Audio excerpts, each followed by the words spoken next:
connaissent les lignes des voitures. Nous allons tenter de comprendre avec Philippe Demet. Bonjour. Bonjour. Vous êtes directeur du département mobilité au Strat Collège à Sèvres dans les Hauts-de-Seine. C'est quoi ce collège? On dit Strat Collège là? On dit Strat Collège, certains disent Strat Collège. Ouais. On est une école bien française, une école qui forme en 5 années des designers industriels. Avec certains vont se spécialiser dans les transports et la mobilité. Beaucoup de nouveautés cette année dans le département mobilité et transport. On a 3 options, l'option automobile, l'option aménagement d'intérieur et une option nautisme.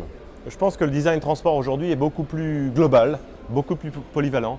Un jeune qui rentre à Strat, qui veut devenir designer automobile, doit surtout pas s'arrêter à des contraintes formelles, stylistiques. Bien sûr, il doit être bon en formel, il doit être capable de développer des nouvelles surfaces, des nouvelles formes, des nouvelles lignes, mais il doit être surtout capable d'avoir une vue beaucoup plus globale sur une utilisation de l'automobile, sur la fabrication, sur l'éco-conception, sur le covoiturage, sur l'utilisation à l'intérieur de la voiture, sur la modularité, sur tous ces aspects qui forment finalement la mobilité du futur.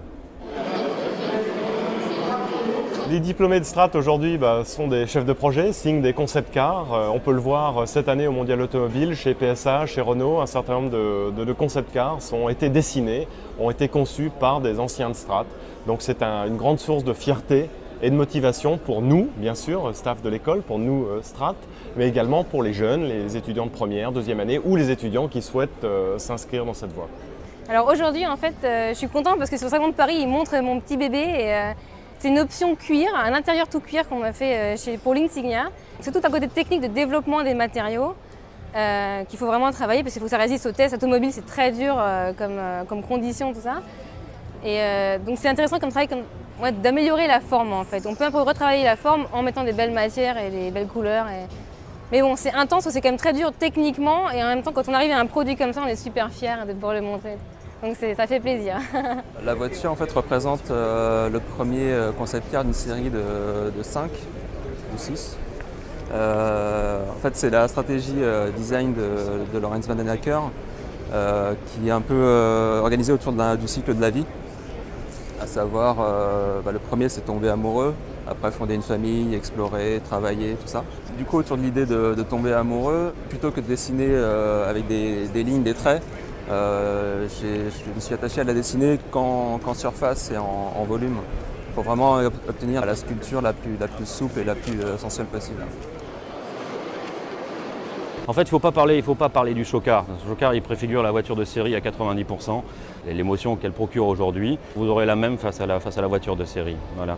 Donc, une vraie problématique de design à la base. Pourquoi? Parce que on avait un placement client qui était assez tendu, pas évident. Il y avait eu un gros concours assez important avec beaucoup de designers en compète.